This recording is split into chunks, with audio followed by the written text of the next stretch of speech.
마이크 해보셨어요?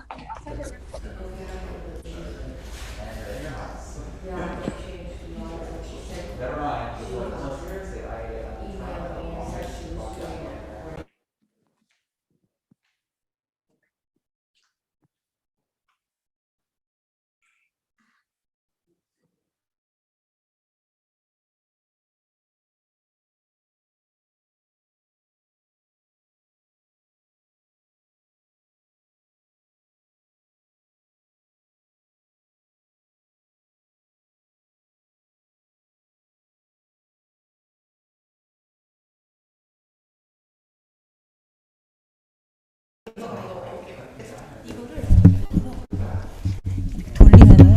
한번 확인. 이거 나 그냥 이거 이걸로 했어요. 왜냐면 이게 넓은 공간에 살려면 이게 제일 나을 거예요. 아, 한번 응. 밖에 나가서 들어보세요. 이게 try. Can you just play your piece?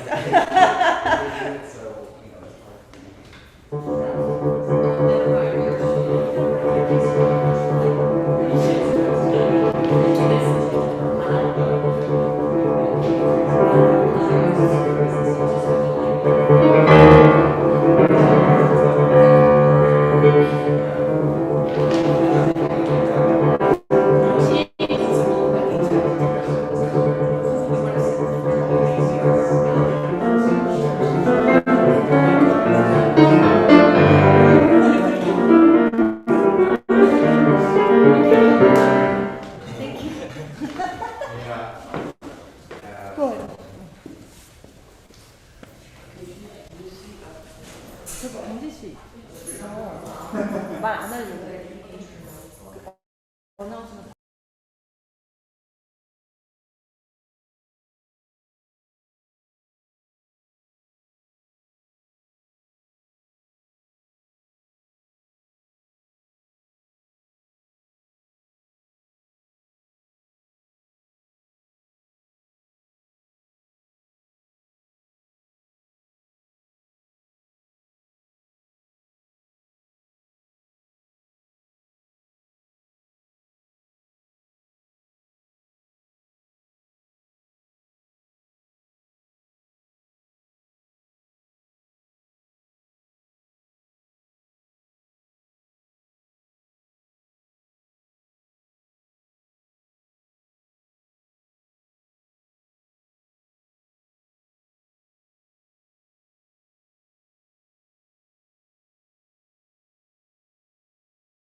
to have Brian Woods as our masterclass artist. So we selected 4 students through the auditions. I hope all the students have a great learning experience with Brian Woods. Brian Woods is St. Louis native, at least that I heard. And Brian Woods is one of the most promising and active pianists in this area. So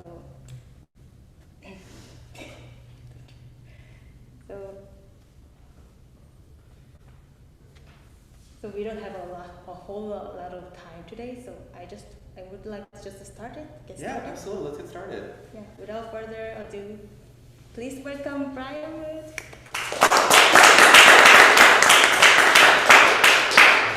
Hey everyone, thank you so much for coming.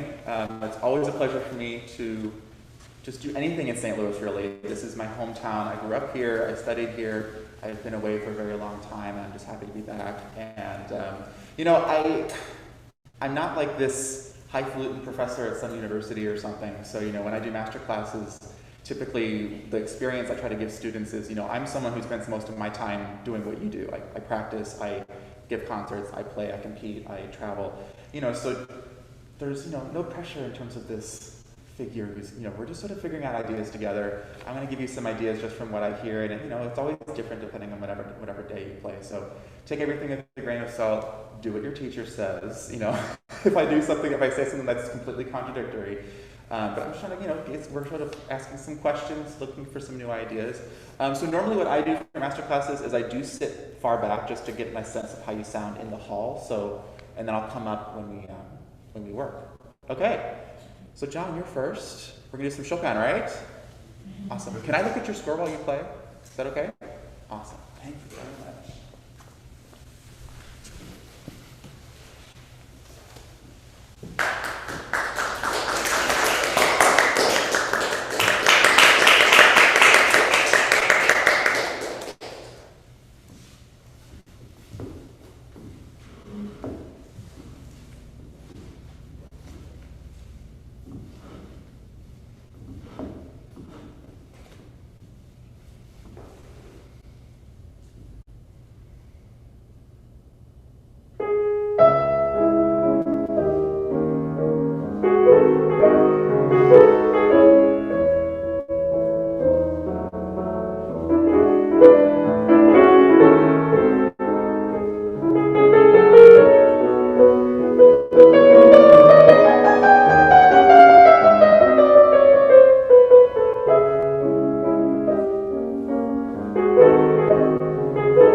4 or 5 months? Awesome.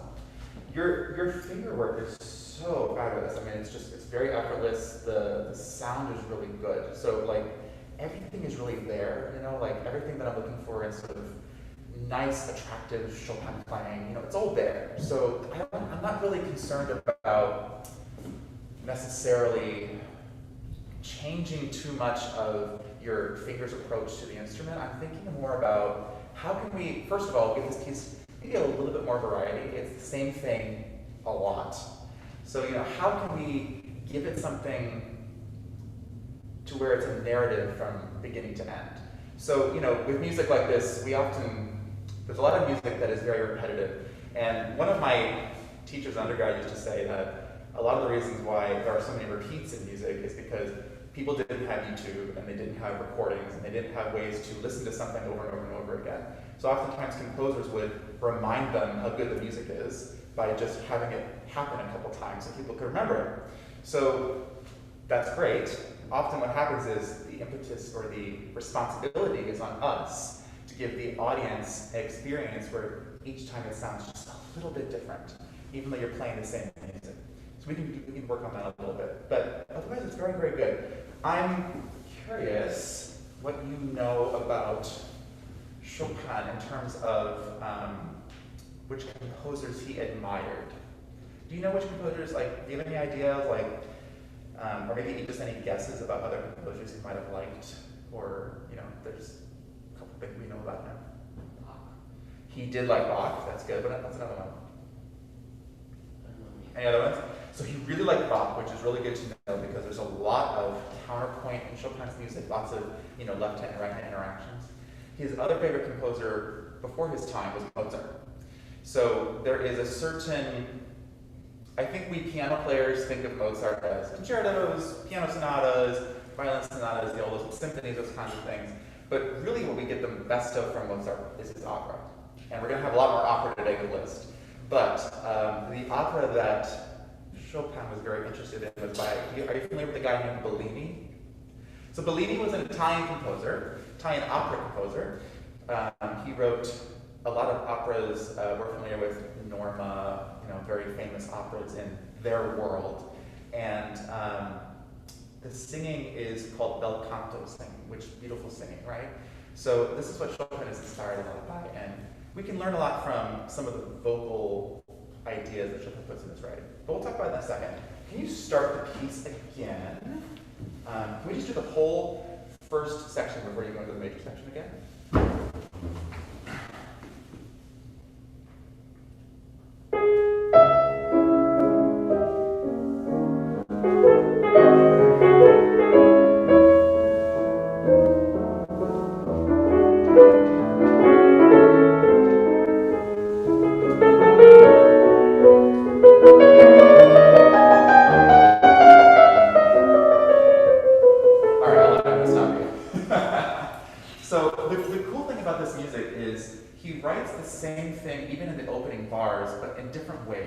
So for instance, we have this first statement. So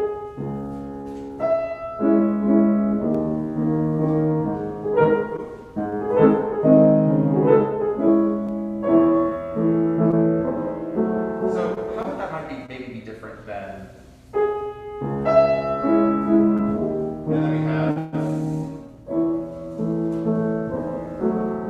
does that feel different to you emotionally? Some sort of different character to it? Anything's fine. What do you think? Like this is like the introduction. Yeah. And then this is like showing more depth. Sure. You know, this kind of chromatic thing, it's sort of a very mournful, you know, kind of despondent feel to it. And he does it twice, but I think there has to be something special about this. We cannot use this pedal very well.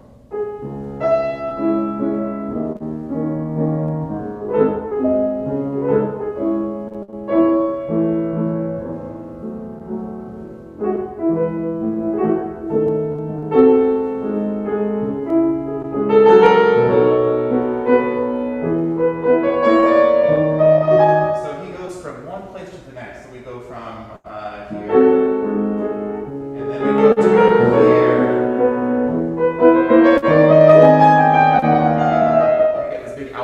right? It goes all the way. So we have these sort of 2 short phrases and then 2 longer phrases. Can you see if you can kind of carry us through this whole thing? It just felt before like it was, it says tempo giusto, and I'm putting everything where it's supposed to be, and I'm doing a very good job of, putting things. Give it, maybe just take a little more time with things and give it a little more freedom. I'm curious, just kind of how you handle it. The hard thing with waltzes and mazurkas and nocturnes and Chopin is it's so hard to tell anyone, students or otherwise, exactly what to do, because the timing is so personal to each person, how it works out. We can give them guidelines, but it's so hard to just say it must be X, Y, and Z. That's not always conducive to the music making. So can you start again, and I'll stop.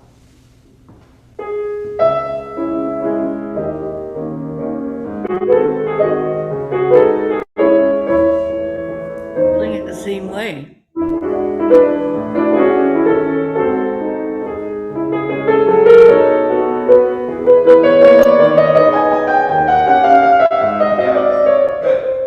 It's good. I just think you can bend the. I think you're putting yourself still in a little bit of a box. You know what I mean? It's just there can be a little bit more. It can be a little bit more special. How about that in terms of a couple of the moments? So I'm thinking especially of.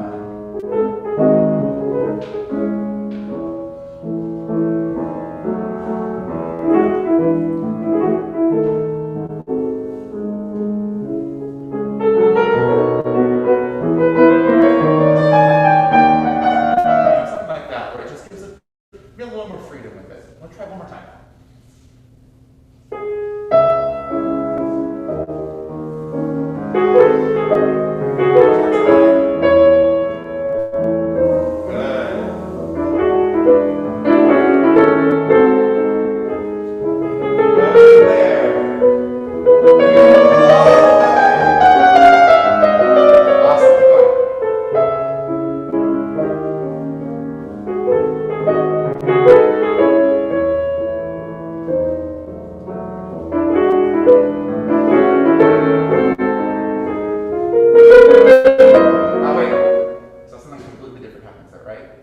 Completely different. We go to a completely different place. So before we had this, we expect.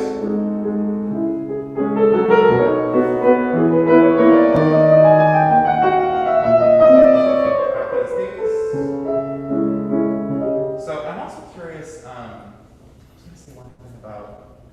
Just be careful about your elbow when you're playing some of this melodic stuff. I find we tend to do something like that, which can be a little less attractive in terms of sound than if we give it a little more space in the elbow, a little more relaxation there. Just be cognizant of that, or be aware of that. But it's going very well. You're playing this extremely well. I'm also curious about. So let's talk about our feet. I'm very curious about. Chopin's pedaling is just the most debated thing that happens in music for pianists, really ever.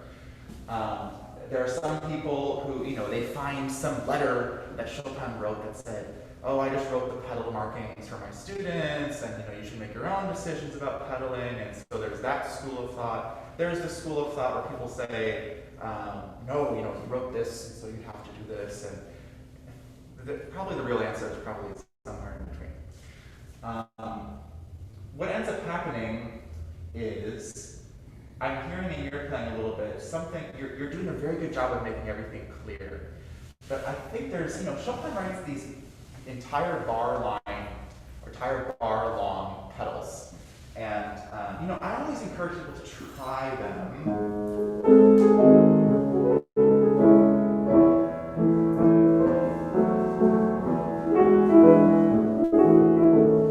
It's a different piece, right? If we're, instead of doing, that sort of thing.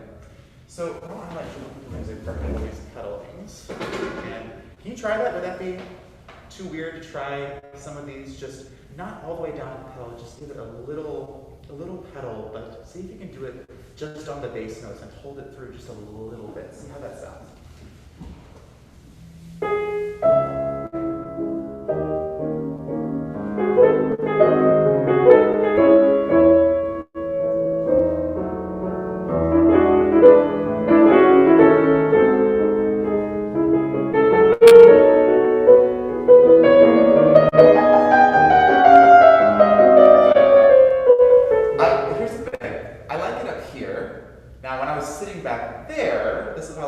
back for master classes. When I'm sitting back there, what we were doing, because the space was resonant enough, I was already getting some connection between some of those notes. So this is our eternal struggle as pianists, because we always have new spaces, we always have new pianos. So, but this is just an idea that I think you could try. If you were playing this in your teacher's house or something, you know, so, or your own house where you're playing for friends and family, which is where Chopin probably would have played something like this in a salon. You know, I think these pedalings would have worked perfectly because they give it that kind of glow to the sound, and it's a little more expressive and not just right? But it's always going to change. So that's just an idea. I want to move on to another section. Can we, where did we still played the second time, right? Can you start here?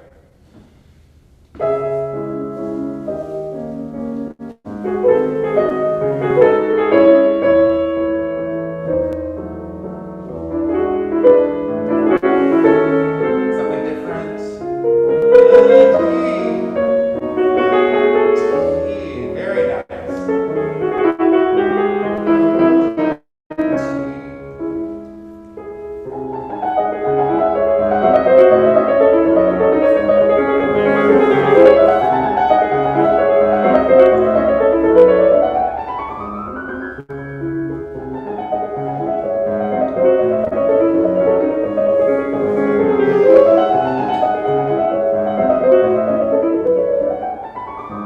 Very good, awesome. So, again, this was a space thing, so I was sitting in the back and having a different experience than I am currently.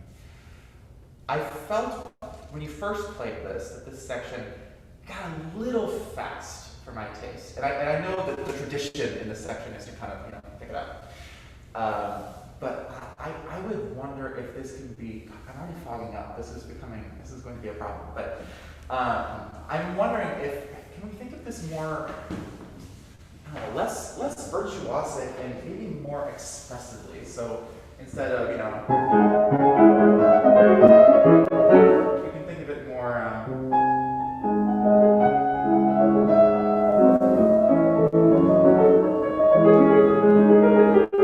because, you know, he gives us almost a melody here.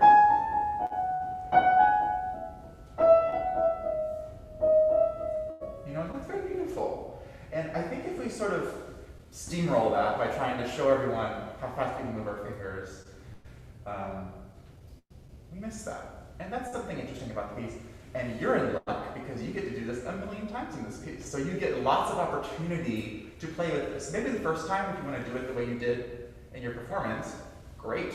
You know, just sort of dance through it as well. But later in the piece, I think you have more opportunity to play with it a little bit more. So let's just do that. Do you mind starting out that section again? And then we'll talk a little bit more about it in a couple minutes. Let's just start from there.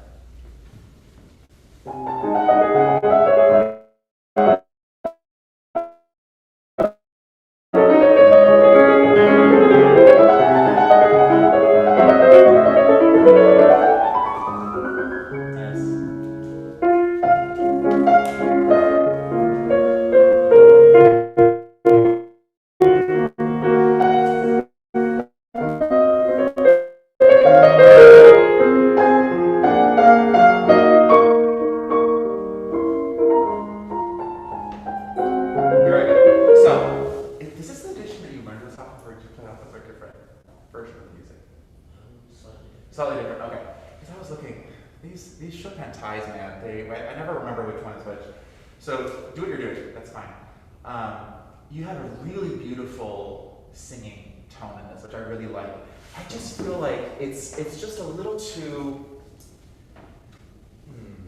what's a good word? Maybe too matter of fact. And by that I mean it's a little too just kind of, here is the melody, you know, that kind of thing. So I'm wondering if it could be,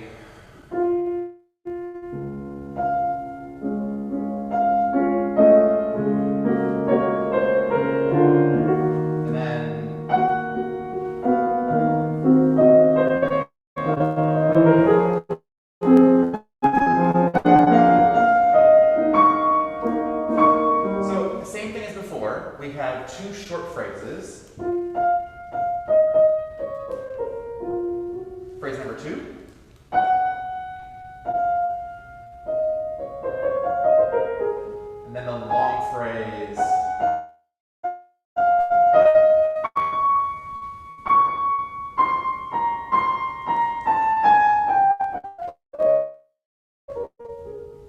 right? So we have two short ones and then a longer one. I would love to hear more of you understanding that we have phrase 1, and then phrase 2, and then phrase 3 is the long phrase that takes us all the way. Can you try that just from the start of that opening section? I know we have a couple minutes left. Finish the phrase. Next one. Finish the phrase. Keep going. Don't slow down. No, keep going.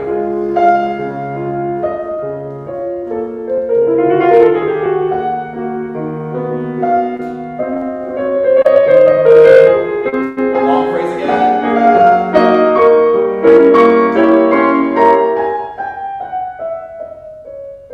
Very nice, great. So, I'm just thinking because, see, he writes this, did you have this here? You have this little slowing down here before you go back to the Pimoso section. I'm just thinking that, and he's done the same thing basically twice, and the second time he tells me to slow down, I'm thinking, why would I slow down a lot the first time? Because he does it the second time, which means he wants that to be a certain kind of special the second time, right? So all that to say, I would love to keep this phrase just moving a little bit more. Don't take too much time to smell the roses the first time, because then the second time he ornaments things, he makes things more interesting. So, how are we doing? A couple minutes left. It's beautiful tone. Just be careful. I know what you're trying to do is just project the melody here. Just be careful it's not. Right? It just came across a little bit. I think that has to do a little bit more with giving yourself some more freedom in the arms and the elbows as well. Because what ends up happening is if you try to do everything with just our fingers, and Q knows this, you guys can have this conversation in your lessons, but if we try to do everything with just our fingers, we don't always get the best results. So experiment a little bit with giving a little more freedom to your arms and elbows. So with a couple minutes we have left, can we just maybe get out of this phrase and just keep going a little bit?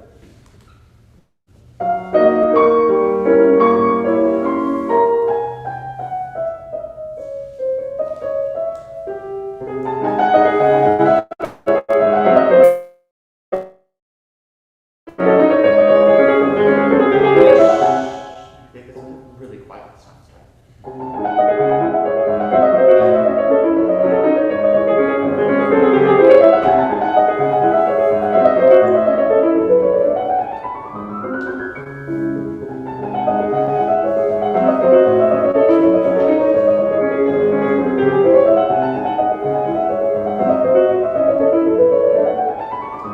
Good. It's all so good. The piano playing is just you're accurate. The flow is there.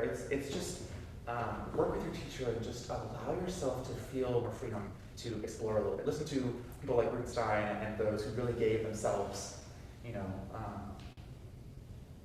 the freedom to explore. So it's all there, and you're just ready to just give it that much more. Okay. I think we probably need to move on another minute or so. Is it about 10 past? Yes. Okay. Let's just do one more thing and then we can move on. Let me just go back to the beginning tempo here. Just try this time. This is the last time that we hear this. So can you try it for me? How quietly can you focus?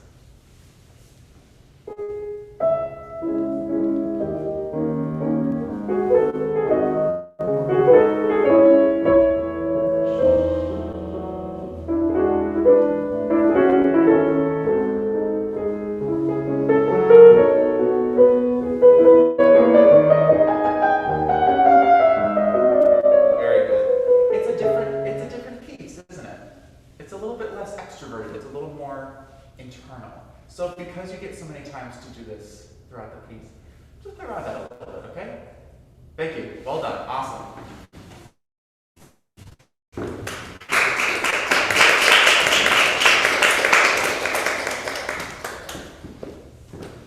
Next. Who's next? Awesome. Nice to meet you. Really nice list. Awesome. Okay, so I'll sit up here. Okay.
So speaking of opera, here we are in Rigoletto.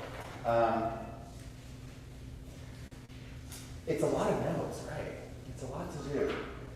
I play a lot of other lists, but I don't do this one. So this has been fun for me to look at this week and to hear you play. It really it's a lot to manage. I think the trickiest part comes in, again, reminding ourselves that it more I think we struggle because there's so much going on to manage. You want to make sure you get all the notes, you play the right notes, and make everything sound clear. And the pedaling, oh, I have so much to do, and we forget, oh, the melodies have kind of left out to dry a couple times, just because there's so much to do, and no one would blame anyone for struggling with that in this piece. I think the other really hard thing about this piece is that so much of it is quiet. So much of it is 1P, 2Ps, 3Ps, and that's challenging when there's so much going on to pull that off. This piano is also exceedingly bright, and it comes across as, I think there's some things that you're playing a little more subtle that come across as much bigger out in this space. So that's just something to keep aware of. But you're getting so many colors in this piece, it's really fantastic. So tell me, what's happening in this scene?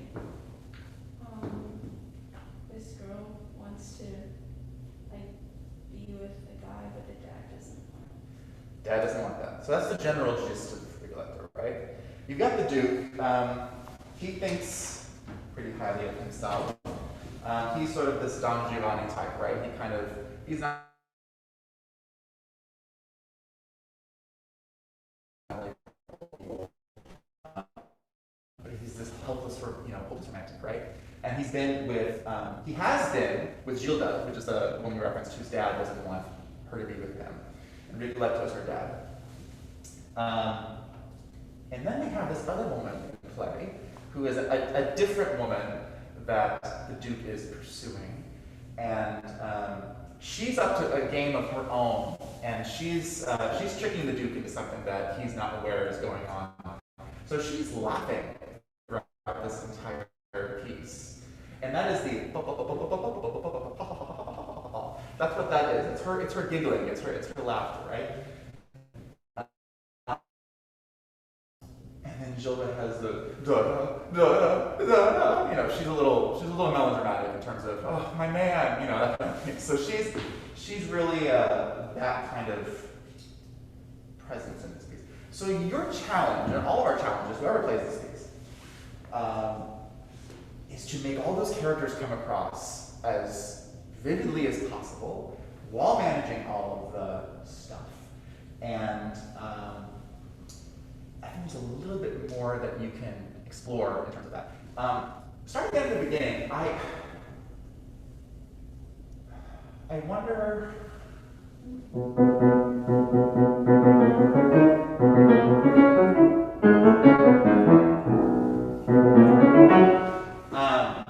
Could this opening just be a little? First of all,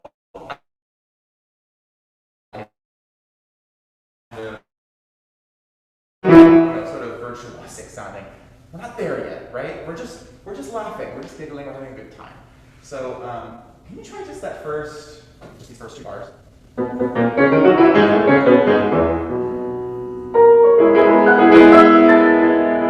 Nice.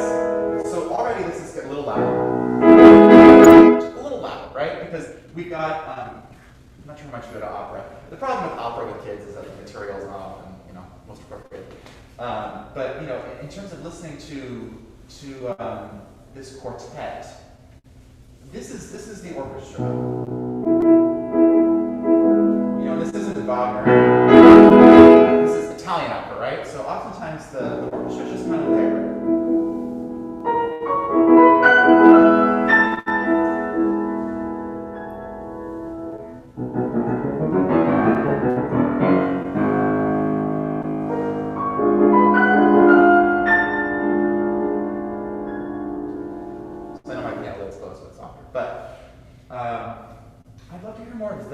And so what would help that, right? So I think what gets in our way a lot as pianists is our thumbs.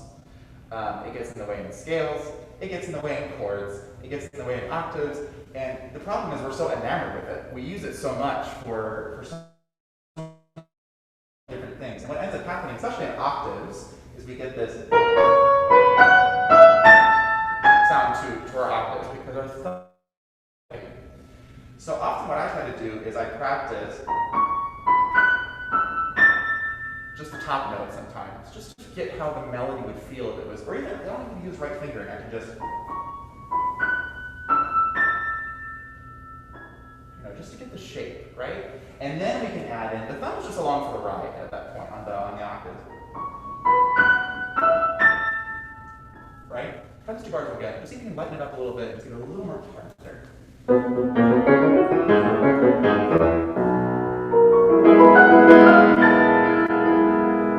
It sounds better. The left hand's still a little loud. And just keep in mind because what happens is, you have a pedal down for the whole bar, and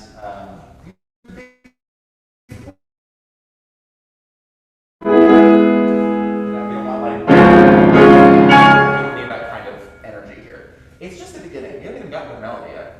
So, great. And then, so he does that.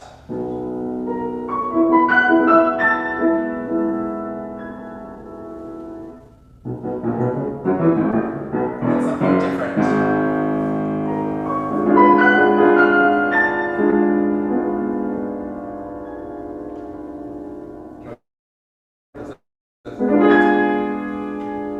Diminished chord, right? This fancy theory stuff. But it's dramatic. Beethoven loves it, Liszt loves it. You can kind of go from anywhere. And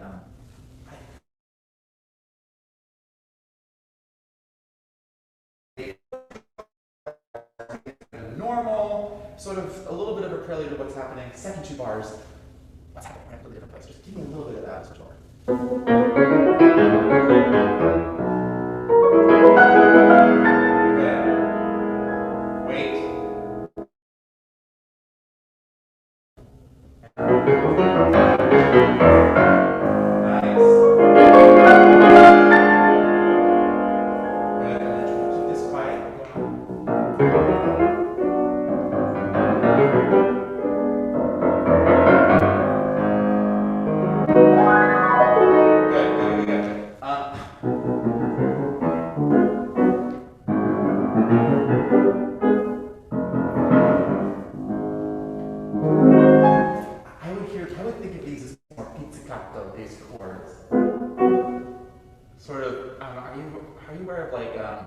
You know the Dante Sonata of Liszt, or is that not something you've heard? No? Okay, that's fine. You will at some point. He has these kind of, those sort of naughty, kind of lugubrious moments of sort of sinister.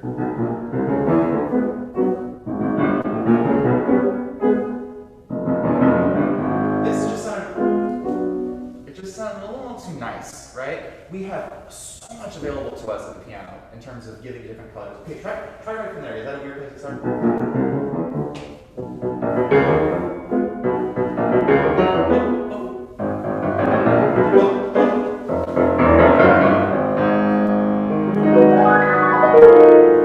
you not change the pedal at the top there?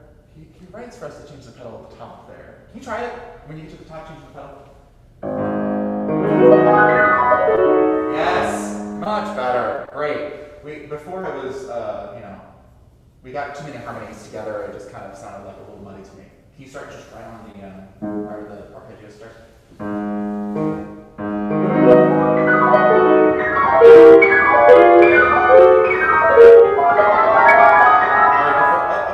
So it's all good. Finger work is amazing. It's great. So with Liszt, this happens a lot. We need to help our audiences along a little bit more with some of these virtuosic sections. What happens is we're like, look what I can do. I can play all these notes, and it's so fun to play because Liszt is so pianist friendly, even though it's difficult. It's so kind of fun to toss it off. But sometimes the audiences are like, oh, so he knows what's happening. We get confused in terms of what's going on. Even people who know the piece. So keep in mind there's a structure here. So you have.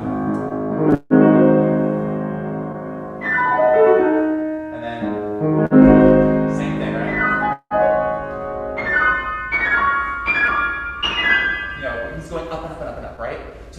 notice a little bit of those and don't rush through that, okay? Don't go. We want each of the here and here and here, right? Gives us totally different things. And then when this starts right here, do give us a rest before the and see how quietly we can start that. I think he's so deliberate here about keeping this quiet. Like, can we start here again? Did you?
So keep that in mind as you're looking at this. And then we get, as this last arpeggio coming down, 3 Ps. He's so specific about how quiet this is.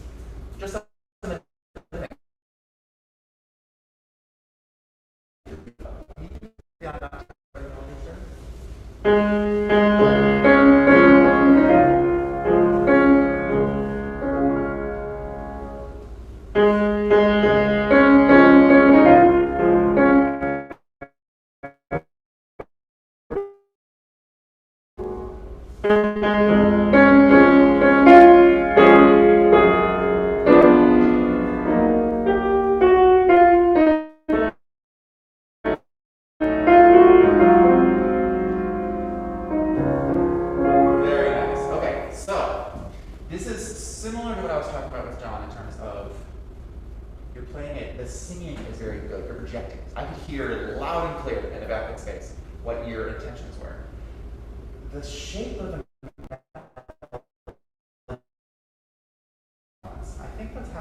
Better, good.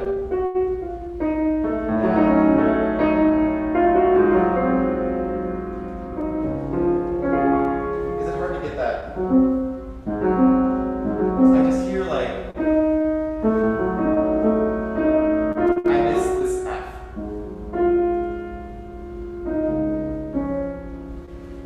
It's much better. I really do. One thing to keep in mind too, I think you tend to start, and we have 3 notes in a row, right? 3 A flats.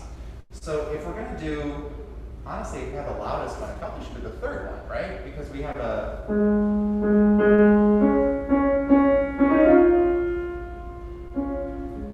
So we don't need crash bang wallop on the first one, right? You're doing a great job of managing all this. Make sure I'm not leaving out the dry. So let's do these. Can we? Where did you get?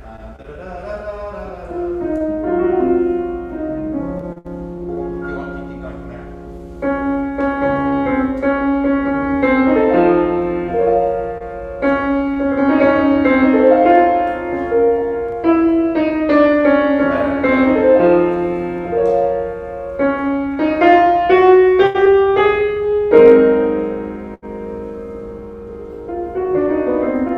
Good. So I would even make these even longer. Whatever it is at the end there.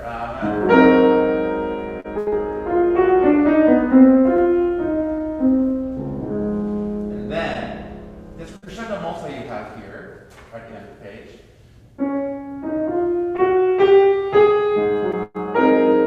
If everything is so loud, each individual note, doesn't really sound like a crescendo, right? So just be careful to start. One of my teachers in undergrad always told me, when you see crescendo, that's the softest part. So I always think I almost like students do this, but I do this too, is you see ritornado, you see crescendo, you see decrescendo, and you do that immediately. Well, what it means is that we do this gradually over time. So we'll see something like, what's it good? Okay, well, like this crescendo. We'll see, we finish this phrase, and then we see crescendos, we go, oh, it needs to be loud. But honestly, if we started it,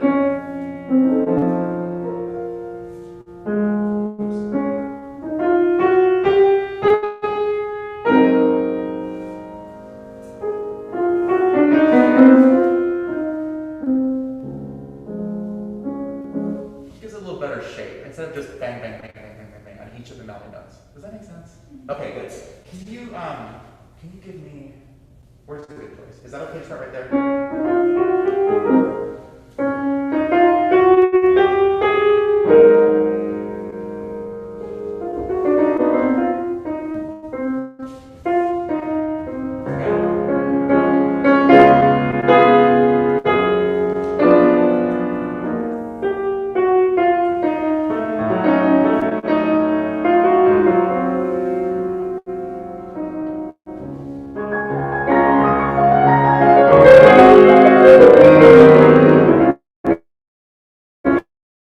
So your left hand's getting in your way again here, and this is, it's just tricky, it's a lot.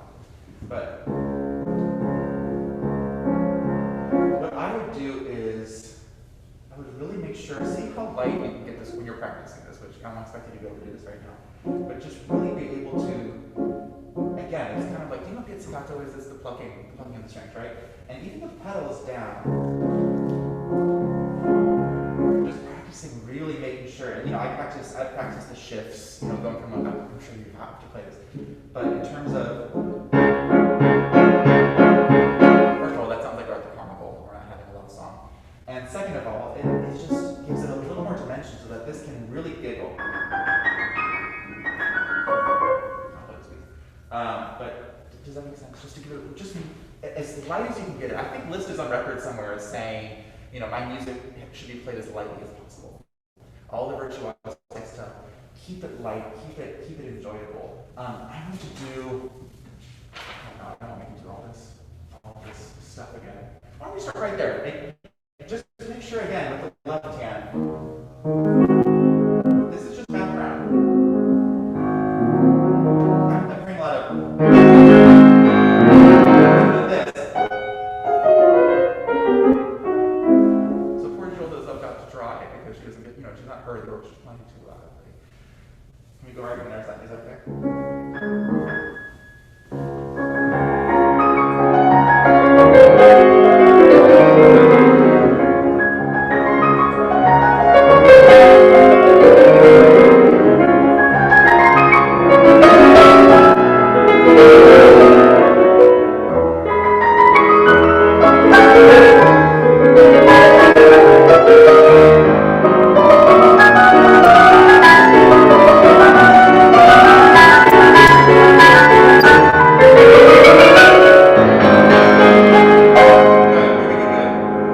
Technically, I mean, you're handling this very well. That's never been an issue. It's just making sure you're giving everything enough time to breathe. I mean, you're a singer, right? You're 4 singers, so there's more time than you think. How about that? And I think because we get into this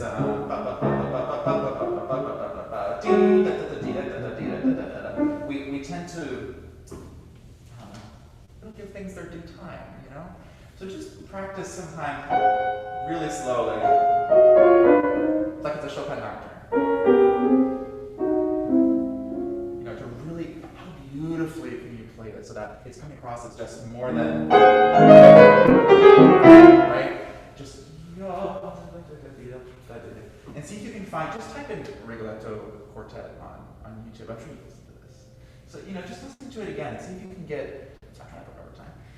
See if you can just find some more nuance and lightness. And I'm sure your teacher will be very helpful for this. So, really, bravo, well done. It's fantastic playing. Thank you very much.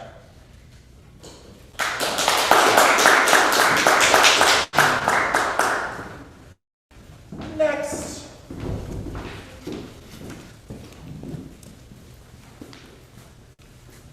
Beethoven, right? Beethoven. Yes, awesome. Thank you.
Awesome, awesome.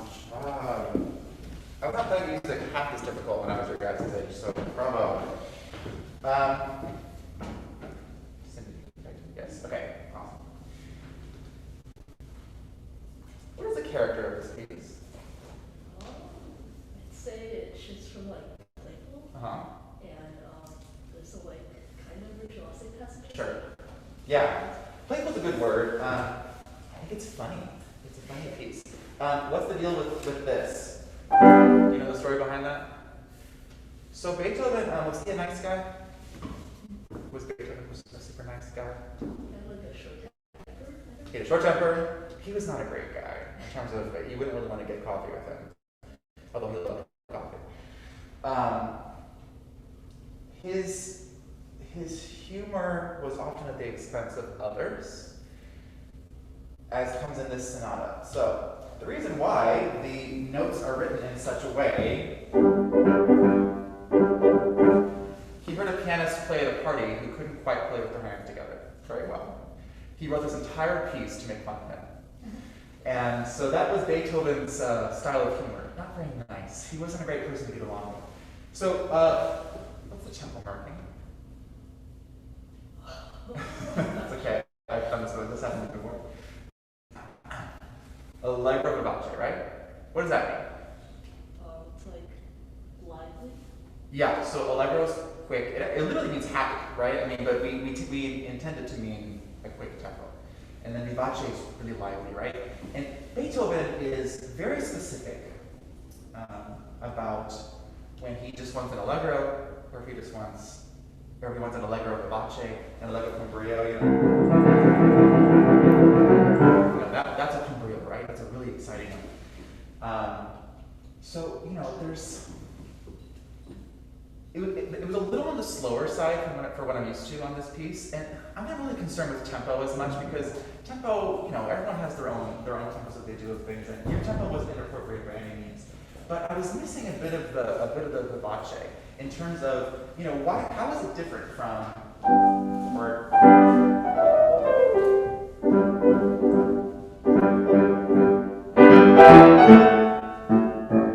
right? I was playing it faster, but in terms of just that sort of energy to it, I felt yours was a little. And we play this, and we play this, and we play this. You know, it just felt a little square to me. So you weren't doing anything wrong. It's just in terms of elevating it to that level that now we know that this is kind of a, thumbing our nose at a guy who really can't play, right? You're going to show them that you can play, and you're going to play much more interestingly than them. Oftentimes, I would much rather hear a pianist at competition, concert, recording, whatever, who, isn't playing faster than everyone, isn't playing, more notes than everyone, but just does more interesting things than other people. That's what's really going to draw your listeners in. So, can we get to the beginning of this again? And can I just get a little more?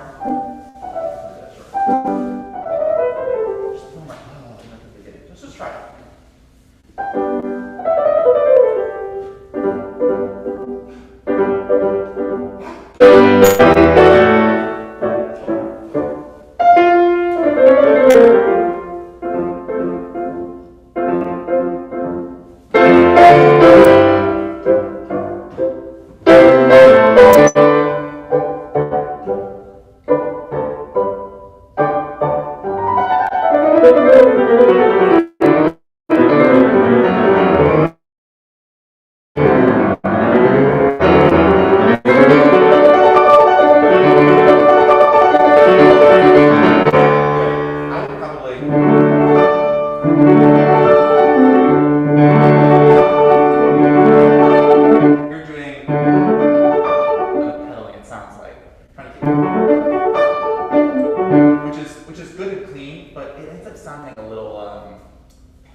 I was at a festival one time, and I was over pedaling some Virtuoso and some Beethoven, and a teacher I really respect said, "You worked so hard on this. Why would you hide that? In terms of why would you hide the work you did? Because we can't hear all the notes, right?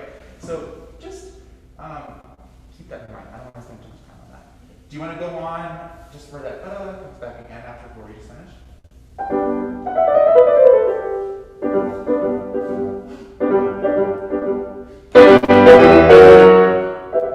Wait a second. What just happened? We're in a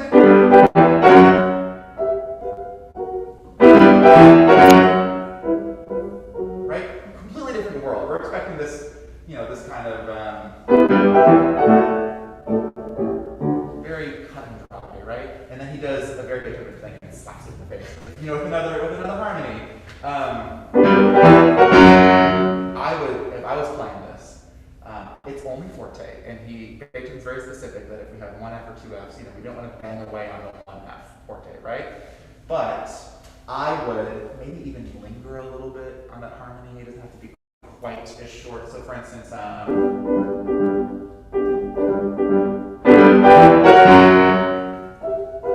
something like that. Because also keep in mind, big harmony, pedal, all that stuff. In a space like this, you need just that extra second just to clear the sounds a little bit, because you've got this woodwinds here, right? Full orchestra. Woodwinds.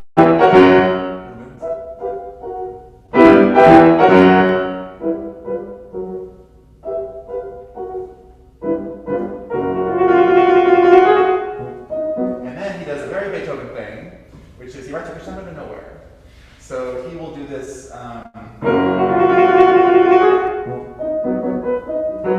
Right? So he does a little crescendo. So you can do a little bit more of these things. I think you're putting everything where it's supposed to be, and it's very convincing and it's very nice. But it's not a nice piece. There's much more edge to it than I think you're allowing it to be. So can you try just back from that? Good.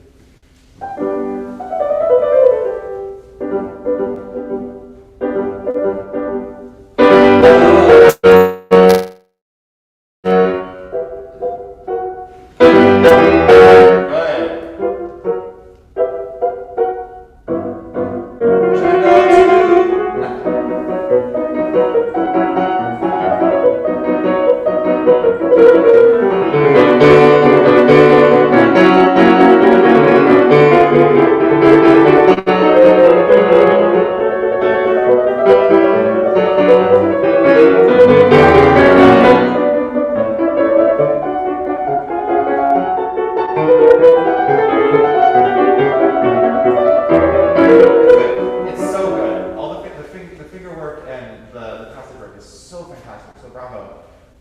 You are having a similar issue that we had with our previous friend in the hot seat, with your thumb and these chords. And again, this happens so much. And I think as I'm still someone who practices and performs and all the stuff, we tend to be the most critical of things that we most struggle with. And so, like, I struggle with this so much with the thumb. So trust me, this is something I deal with as well. But these, I'm hearing a lot of,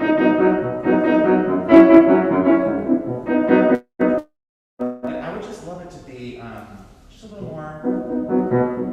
It's hard to get it. Just really a little. Make sure your wrist is loose enough so that you're not going. I know when we're nervous and stuff, we tend to like take a little bit. It's just something to practice and practice around. You're just sort of bouncing along for the ride, right? Because then we get this. And you know, these staccatos are not just there for no reason. They give us a launching pad to the more melodic stuff. So all this syncopation, right? And this again is kind of making fun of this guy who like put his hands together and it's different than that. Can you just start? Is that okay to start right on that? Yeah.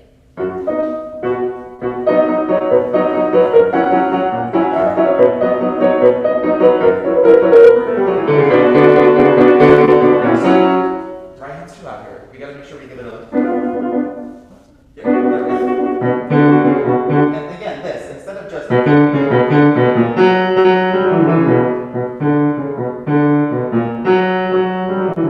so these staccatos aren't really as important as the longer notes, if that makes sense. They're helping you add character to the piece. So instead of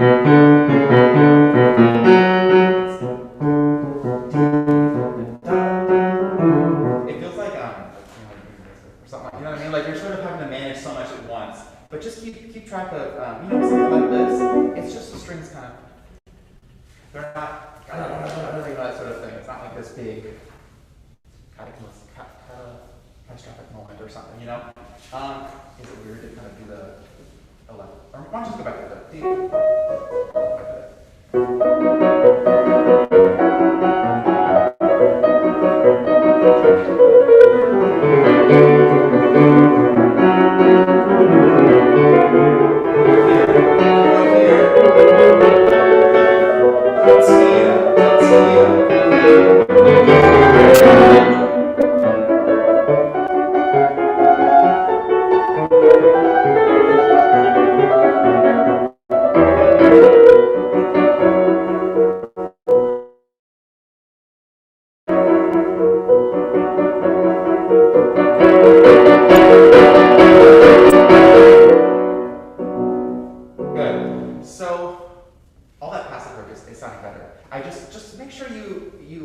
maybe sit down with your teacher or just yourself or listen to a recording or something and you sort of point out, okay, these are the like 3 whatever layers that are happening in this moment. We have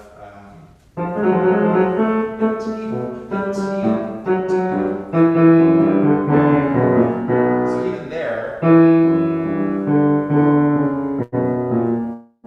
there's 2 things going on, right?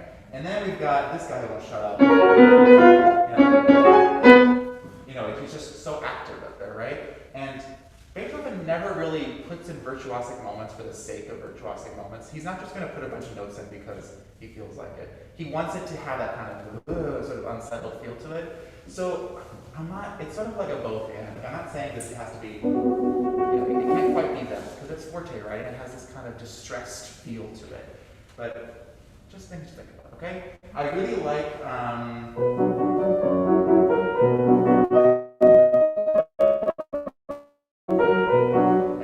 we have to do something there, right? Because it goes from the minor to the major. You did a little something that the timing didn't quite work out. You did like a. That doesn't quite work. Because there is no, as John John Connor, my teacher, always says, there's no rubato in Beethoven. This is not something that we think about in Beethoven. We can take time for things. So there's not this idea of, and then you get faster, and then you get slower, and then you get faster, and then you get slower. This isn't quite, Beethoven, it's a very orchestral kind of, we want to stay within a certain broad beat. But there are things that you can kind of place. So, just give it a little, just a smidge extra time. It's not rubato, it's just giving it a little more time to breathe there. But just again, things to think about. I'd be really careful when you get here. I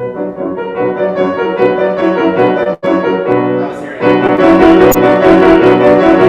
So I would think about this as the crescendo is happening on the top voice, and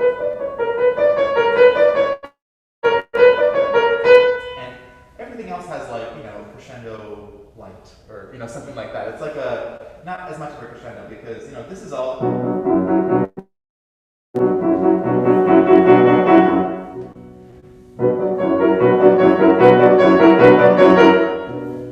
And that probably needs just the tiniest bit to make sure that it's quiet enough, right? You don't hear like millions.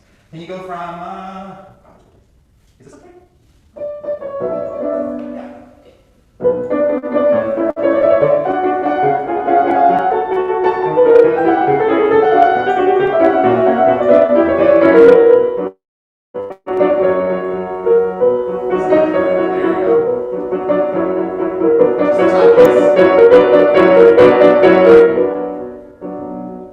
Yeah, be careful on this too. I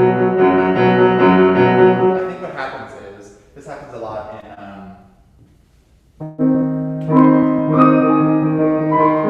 there's the Opus 31 number 3, that one. So what ends up happening is, end up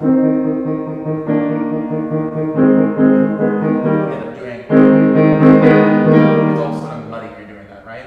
So whenever I do that piece, it's really hard to keep that pinky going, right? So this is a similar thing. I think it's happening to your thumb here because you're trying to hold down these guys. What ends up happening is it's really heavy, right? So just you have to just practice. And we get tempted when it gets louder to, really go at it. So just keep that in mind. Just try to think about, and your teacher will help us with this as well, in terms of just sort of sorting out some of the textures here that just help it to make sense to the audience. It's going great. We just finished off. Can you go from there? Is that a weird place? Yeah, whatever works.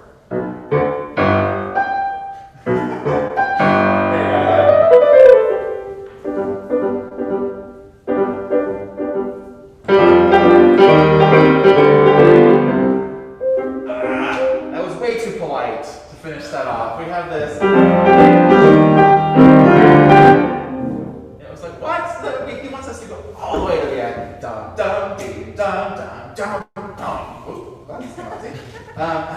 Sorry. Does that make sense though? So Beethoven, we try to go all the way to the end of these phrases so that we get the most out of it. I mean, you don't want to point that on the end, okay? So can you do this forte? And again, this one's forte. The first one was. This one is. It's different, right? So let it be different.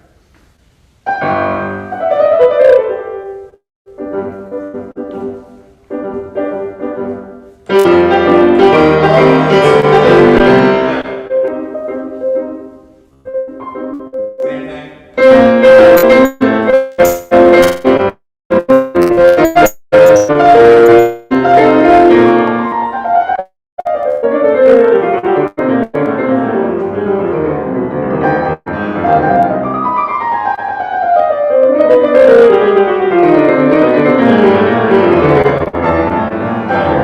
The finger work is really, really good. I just feel like, first of all, just be careful. You are slowing down a little bit.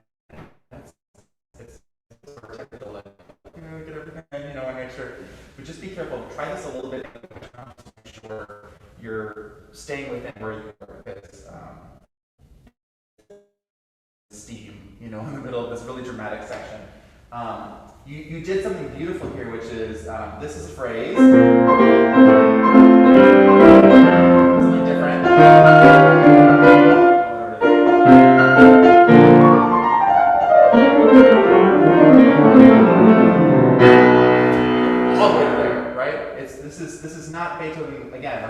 Nice. We're going all the way down to this. Again, it's a diminished. It's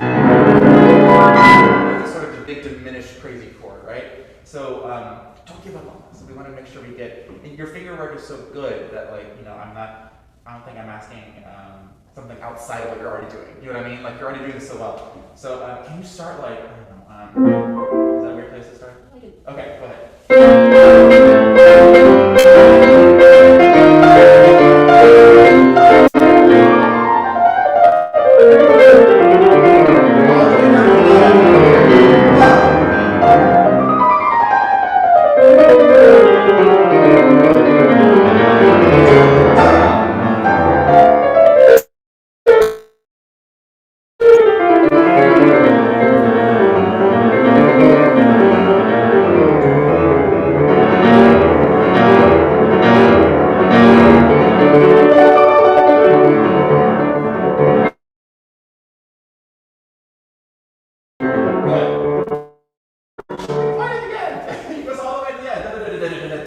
Right there, and then that's what gives you the sound to. And Beethoven does these things.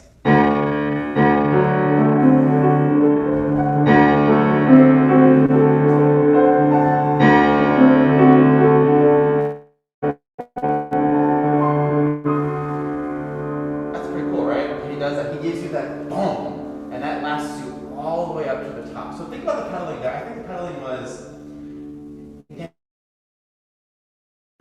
That makes sense.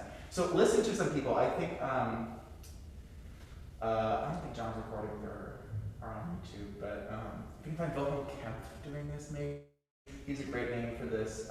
Just someone who it's just not going to be too cut and dry, right? And this is something that I think we slip into a little bit. We see, oh, staccato, you know, we're going to keep it short and, you know, that sort of thing. But it's Beethoven. It's never nice in Beethoven. It's never sweet in terms of the, you know, being overly sweet to people. This passage work is really, really good. The only other thing I want you to think about in this is he does it 3 times, right? We do,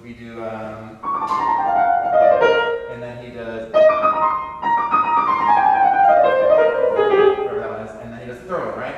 So just think about how we can make them each different. It's almost like he is sort of increasing the tension with each new, it's like a different thing. And I know when you're sort of playing this, like how long have you had this?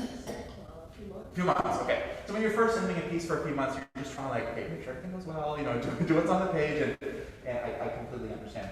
But you're ready now to give it this extra oomph in terms of the extra dimension to it. Great. Can we do this very sneaky return to the opening? I don't know. These sforzano's are really good. Just, you can even really kind of, they're like sort of they're not slaps per se, but you know, because Beethoven, it's never ugly. So I'm trying to make sure that we understand that it's never this kind of twisting, you know, sarcasm that we're gonna get in the Berghain, right? It's always got a good quality of sound to it, but there's an energy to it that you're getting a lot of now, which is great. Got a couple minutes. Okay, so we get back to the recap. Most of the recap is the same, right? So I just want to make sure we get back into it. Try doing that. Try that with the pedal. See just how that's.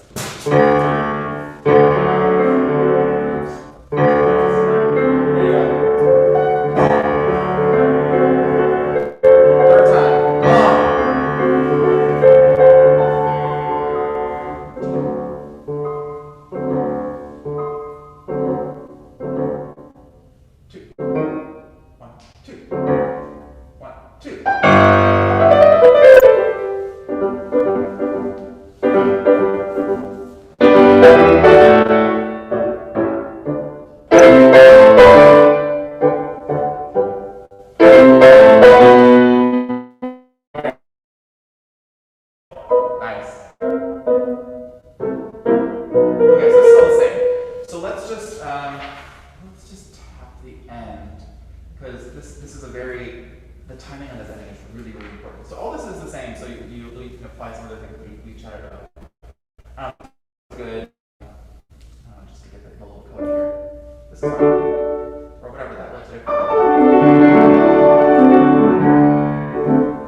up, here's the boundary of late. I'd like to hear just a little bit, because especially for, as I've mentioned a million times today, out there in the hall, what you think sounds like enough space out here is not enough space. So,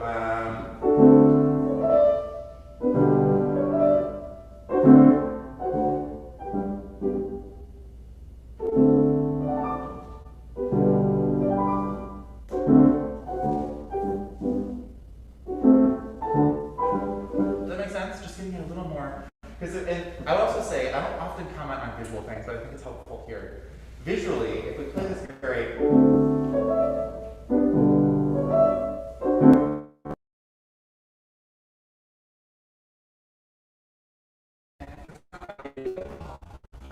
this sort of jokes. So if I was playing this, I would do a little freeze. Freeze. It's almost like you're making up as you go along, right? Make up was a great advisor. So can you do this one more time?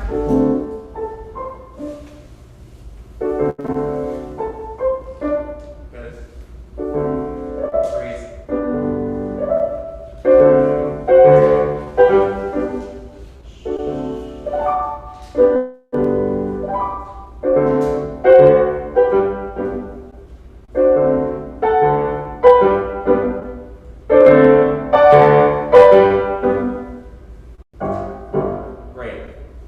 We have to have more dynamic contrast at the end, though. He said separate can be similar, right?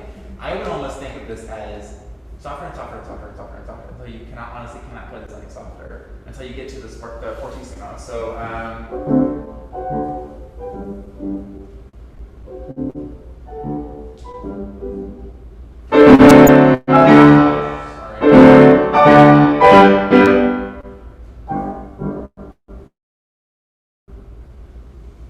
and that's the joke, right? We do one more time just from, the same place.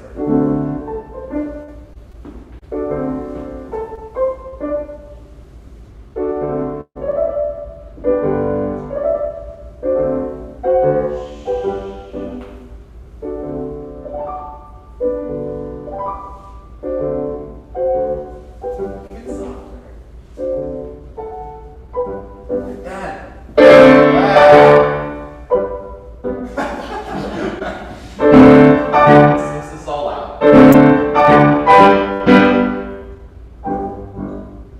And then my lapse runs away. Great. Well done. Thank you. This has improved so much. Thank you. All right, now for some rock and roll. Hop it, baby.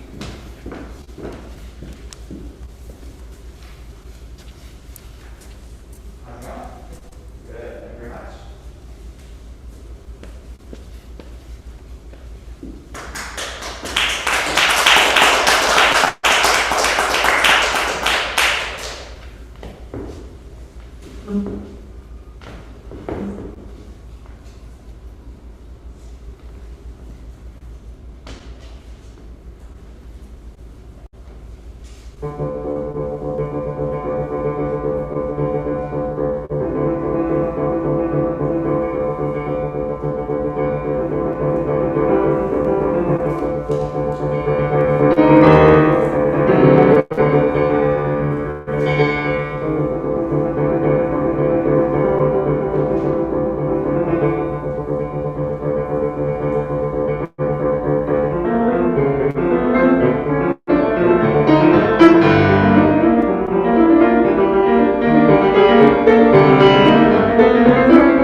Like I said, rock and roll, awesome.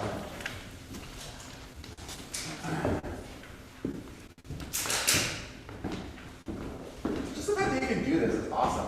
I mean, there's people in, just the history of this piece. It was known for a really long time as just being something that there's not much there. You just kind of show off with it, and I think people have sort of been doing a lot more digging recently and realized there's a lot of substance there in terms of melody lines and sort of the textures and colors that we can bring out, which you're doing an incredibly good job of. Talk to me about Prokofiev. What do you know about him? Not much. I know he died the same day Stalin did. Cool. But it's not really helpful. It's okay. Anything helps. He's Russian. Russia, yes. So here's the thing. I don't know, do we still have a functioning library here, don't we? Yeah, we do in St. Louis County. I grew up in Webster Groves, and I used to go to the library right by Big Bend in 44. And I found one day when I was there this book that was like this big, and I realized they had published Prokofiev's diaries from and he kept a journal his entire life in terms of from age, middle school age throughout his life. So there's a lot there. And for whatever reason, I was a nerd or something, and I just decided I'm going to check this out and read Prokofiev's stuff. It is telling what this man is like by reading his own journals. And again, sort of like Beethoven, he wasn't he definitely wasn't a great guy in his youth, but he was definitely he was a bit of a nerd. He was really into chess, which the Russians, many of the Russians are very much into chess. And but the funniest thing that I found in the journals was he kept a running list of the girls at his school that he found attractive in his journals. And then if one of them made him angry, he would cross them off the list, and he would note that in his journal. So sometimes you'd be reading the journal, and he would just say, "Crossed Olga off the list today," or something like that. So he was just really like this. It comes out in his music. He really is this kind of know-it-all. He's it's very kind of sarcastic kind of rhyme music. And this piece, particularly, comes from around the time that he's writing. Are you familiar with more of his music? Do you listen to more Prokofiev? Yeah, like the Romeo and Juliet. Romeo and Juliet? I also play the Diabolic Suggestion. You play the Diabolic Suggestion. Okay, so you're familiar with this kind of vibe of the music. And this is around the same time he wrote Second Piano Concerto, which is a really dark kind of brooding piece. This is also around the time that he wrote the Sarcasms, which opens, you know, the opens like that, right? So that's really the sort of the period that this comes out of. So okay, so there's some background, right? This is kind of what we're looking for in Prokofiev's music. Can you bring out all of the character that we see in his life and his other pieces in something like this that is so many notes to play? And you know, we struggle with this with any major technical piece. I mean, are you doing Chopin? Okay, so you know, it's a similar thing. Those are a little more cut and dry in terms of, okay, this is the melodic shape and everything, but it's a similar problem. You want to make sure you get all the notes. You want to make sure you're not missing the notes. You want to make sure you're not making a fool of yourself. But you're also, there's so much there in terms of. So for instance, something that I find really interesting about this piece is how quiet it is. And that doesn't come across in very many, especially young people playing this piece. I think what we get most excited about is like, yeah, we get to play loud and fast and lots of notes and all this different stuff. And honestly, there's a lot of it that's really quiet, you know, just. And oftentimes you hear it's already kind of, you know, mezzo forte-ish. And, you know, so here's the problem. Okay, Brian, that sounds fine. But, you know, I have to play all these notes and I can't play, you know, this so quietly that we can't hear them. So that's the balance you have to play.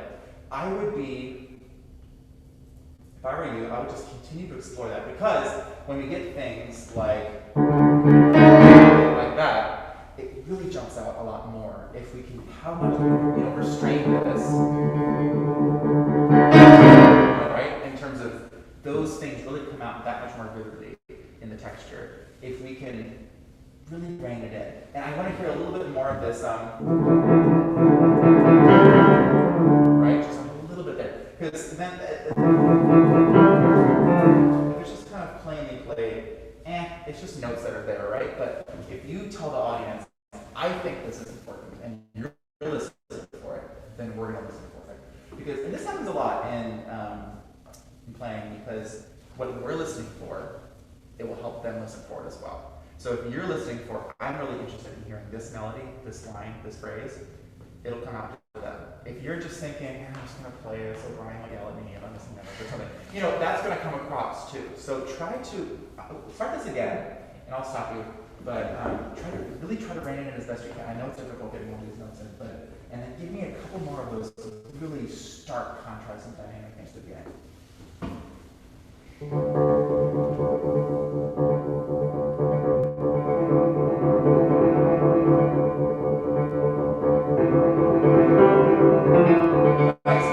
These are a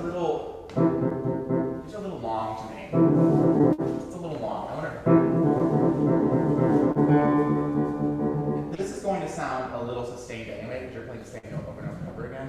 You can't really get this. These are like rock hard. But you know, if you get this, it's already going to sound a little sustained. But if these are also, it's not really giving us the front toe, right?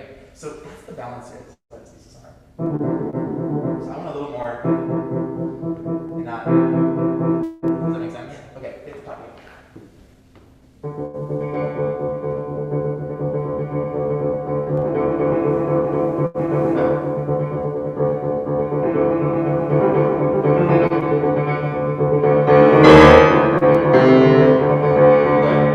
So that and that too, and that really helps, because those are the first two outbursts we have. Those are the first two things we have, right? And that's something that tells the audience all is not well, you know, in the line of Prokofiev. So, you know, this sounds pretty stable.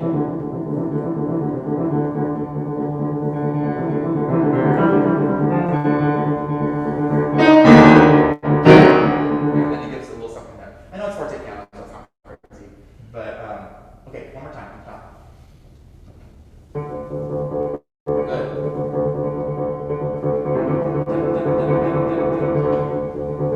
Phrase here. Boom.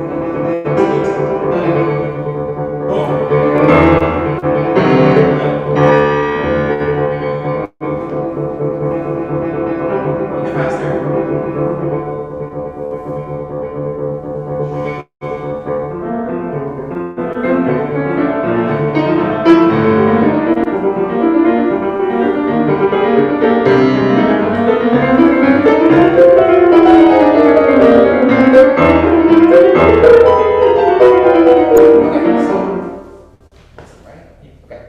Don't hurt yourself. This is one of those pieces. I'm serious. Really be careful about, when you're practicing this, take a lot of breaks because ain't nobody get hurt with this. So you do tend to rest your left foot on the left pedal a little bit, and just be careful because that does, depending on the piano, you did engage it just a few times. Which are you trying to do it in that section? Yeah. Okay. Great. That's fine. And I like that fine. Just be careful because what that can do, obviously you know what it does. It moves the keys over, right? Yeah. So it's great. It can, how do I put this? It can take a little bit of the articulation off of the sound. And so, I know your intention was so noble. You're trying to make sure it's really quiet, and you're trying to make sure, okay, I don't want to give away, too much sound before the big ending, right? Which is awesome, and I'm so appreciative of that. Between that and you're pedaling a little bit on some of the melody notes, you run into a little trouble just achieving everything because I don't know how to demonstrate this, but you're just running into a little problem because you do this phrase that and then you have to go back to piano, right?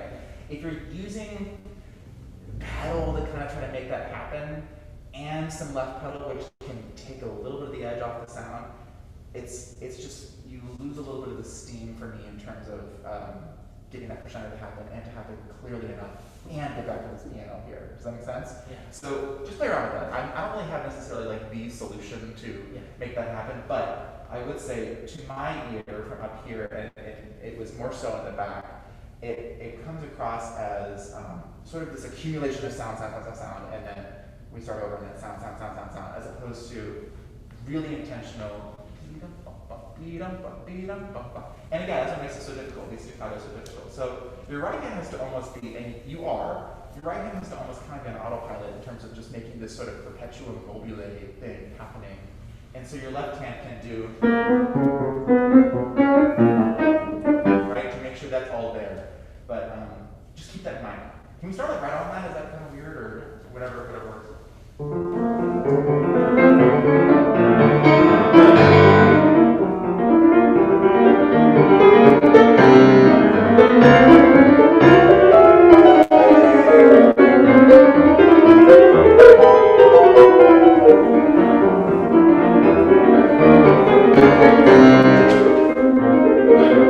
So I'm realizing what's happening is they give you these. What is this? Oh, this is they ever so kindly give you some pedal suggestions here. I would not. I realize what's happening there. I would not do and hold it down with the pedal very much. I would almost play it shorter, that bass note, because you have to. You have to go on to the next phrase, and you have to be able to hear that we're bringing the dynamic down again, right? So, do what your teacher says, do what you want to do. But in terms of, if I was playing this, I think, okay, what can I shorten and give more space so that people out in the audience, if I'm in, if you're playing in a lot of different places, and this is a boomy space, but I've given concerts in Christchurch Cathedral downtown and stuff like that, where you finish a Debussy prelude and the sound has not finished for 10 seconds, and then you have to wait to start the next one. You know what I mean? It's that level of just wow, wow, wow, wow, it keeps going.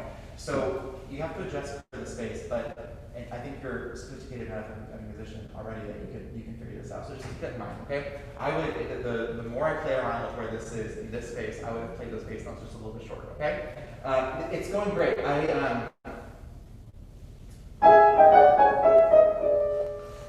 Obviously we want to hear that, right? Yeah. It's just hard with all this stuff. I'm so sympathetic because I practice stuff like this all the time, and I realize how difficult it is.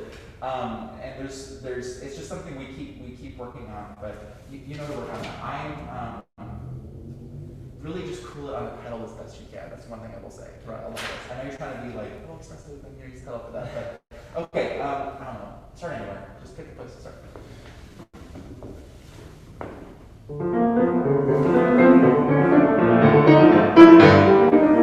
Awesome.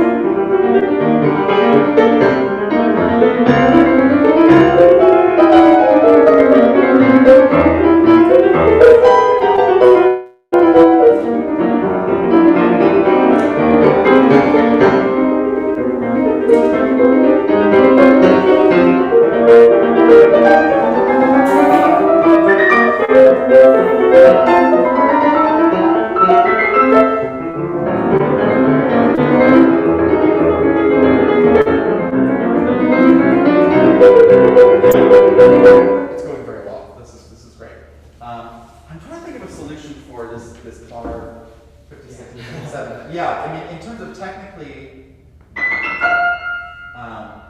that you're playing the notes, which is fine. It's like the famous It's Like Poem moment. I played all the notes. Why didn't I hear all of them? So you know, that sort of thing. It's hard because you're trying to not only and then get down there, right? So problem is with this piece, it's so hard to do any sort of timing stuff because it's so obvious when you do, because it just keeps going and going and going. And it's like, you know, it's really obvious, you know, you're taking all this time. So you don't want to do that, but just be careful. I think you're trying to really make sure you get that, right? What I would do, I'm losing the F, because I know you're trying to get down, or losing back, because you're trying to get down here for this. So what I would do is, visually, your hand position's already here for that, right? So I probably would look at this and then go down for that, right? Does that make sense? I always try to look, and this is something I had to learn even like in my 20s. We're often not looking at the thing we need to be looking at in terms of to be successful in the jumps. Like, a good example that I saw. Or for instance, I pitch up on the grade. And I screwed up the opening, but when I am successful in the opening, I'm looking at the F sharp, right? I'm not looking at this. Who cares? My hand's right there. So,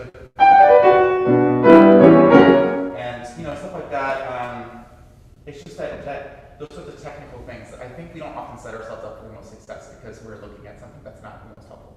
So, I'm just missing that up. If you can find a way to make that happen a little better. Where can you start? And I was going to say, sorry, also. And then so when this next section starts, I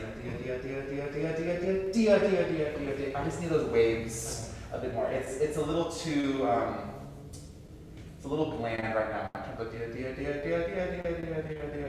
just like I'm doing it because he said so. But really just and he writes 2-note phrases and accents, so you really can. I know it's piano still, but you really can give this and then for sound of dia, and not necessarily time, but just giving it. If that makes sense. Is start somewhere.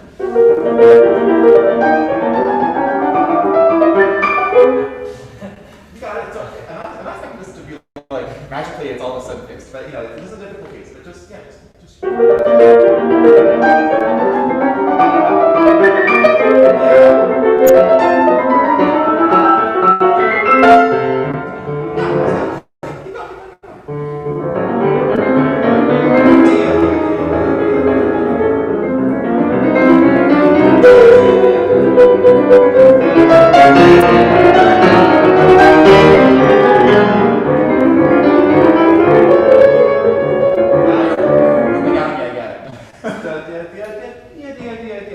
It's not like it's like this big fortissimo moment or something, but again, we have to show the audience what's happening, especially if we play this for people who are not like music connoisseurs, which as we're entering into this 21st century, especially post-COVID, most of the playing that I'm doing at this point on the tours that I'm doing are playing for oftentimes music majors who are not performance focused, so they're like, they're music ed people or something like that, or mostly for non-musicians. So when that happens, I think we often play like we expect them to just know what's going on. Oh, you've heard of these, but my dad was a football player and I was a lawyer. What does he know about this? And I'm very lucky to be able to do what I do, but he's often been like my litmus test in terms of if something doesn't make sense, he'll be like, what's going on? You know what I mean? So it's our responsibility to show people, especially in music like this, that is so complicated, to what's going on. So it's not like this huge crescendo, but you're just helping us along the way, being like, and then we go here, and then we go back down, that sort of thing. Does that make sense? Yeah. Okay, in a very overly wordy way. Okay, what about here? Let's start from here.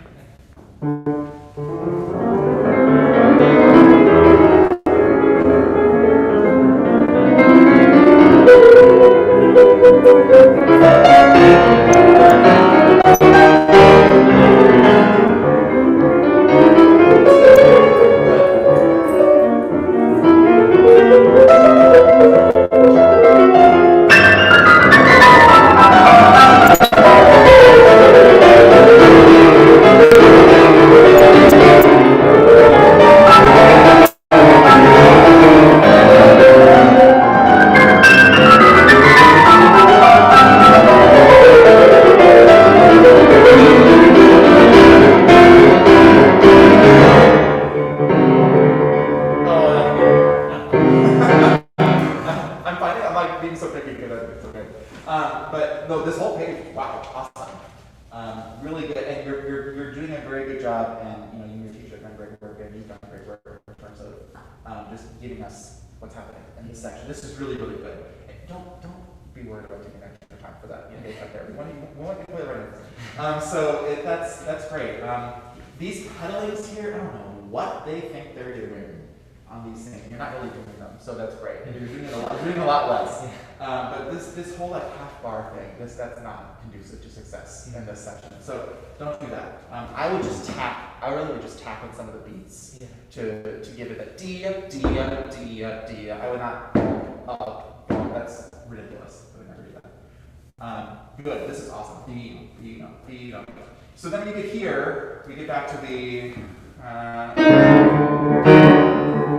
that's our last bit of kind of anxiety in it. We're back to get back to the chill, right? I don't know, get out of this somehow or whatever.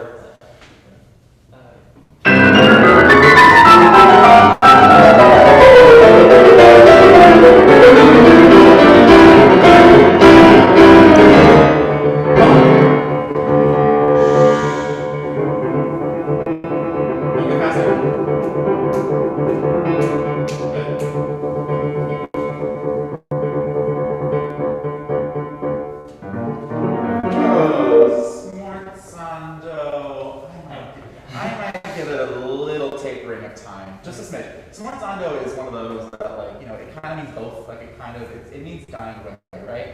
So, you know, it means sound, but give us a little break, you know? Give us like 2 seconds, and then we keep going, right? And, but this is great. Just really get this quiet right here, because and don't get faster. I know it's easy, but this is one spot that we have to give the ear enough of a break in this spot so that when it really gets insane, it's powerful, right? Okay, awesome. Right there, whatever, right after this, Martin.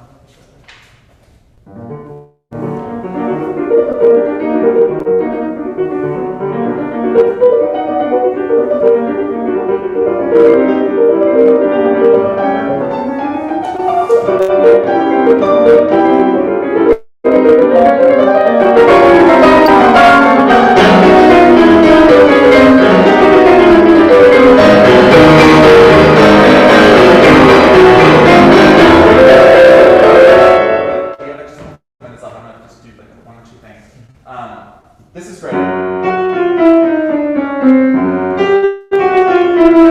might give it a little something there. I mean, you don't have to like take time, but just give it so it's a little more dimension than just. He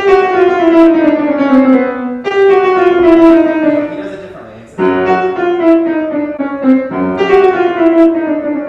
And then these, I know he writes the accents on all of them. I would not play them all exactly the same.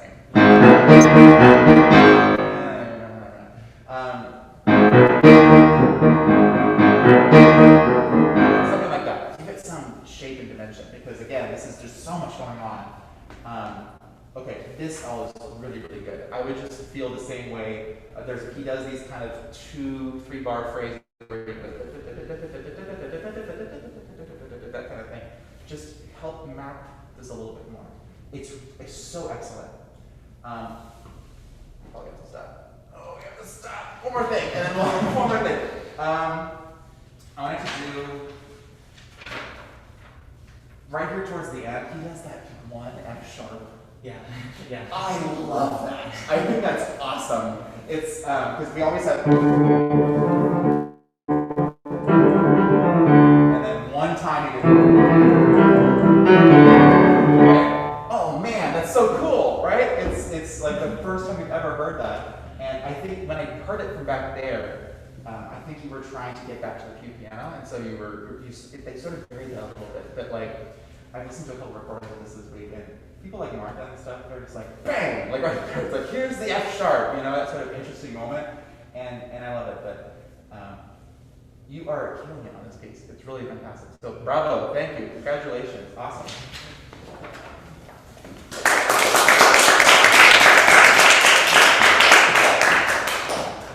Yay! Well, everyone did such a good job. Thank you guys. As I said, I wasn't playing half this well when I was your age. So really, I mean, it's bravo to all of you, bravo to your teachers, and yeah, thank you very much.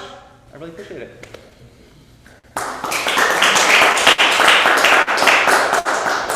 anybody have a question or comment? Well, I do. Yeah. I just wanted to know, you grew up here in St. Louis, and I've been here in St. Louis for many years. Yeah. So, can I ask who you studied with? Yeah. So my dear teacher, the late Margaret Quito. Well, Margaret Quito. Yeah. Oh my gosh, she was a dear friend of mine. Yeah. So And I she- studied with Margaret. I first studied with my grandmother. Her name was Evelyn McGinley, and she passed this past November. And then when I was 6th grade, I think, my grandma said, I have nothing more to give him. You have to go find someone. So we went to Margaret, and she gave me, I mean, she's one of my dearest memories of teachers. I mean, she was the person who really instilled in me a technical regimen, scales, arpeggios. Really, I wasn't allowed to come in. I mean, and I said I was on a steady diet of Bach, and you know, she was extremely wonderful as a teacher. And her son reached out to me when she passed, I think 2004.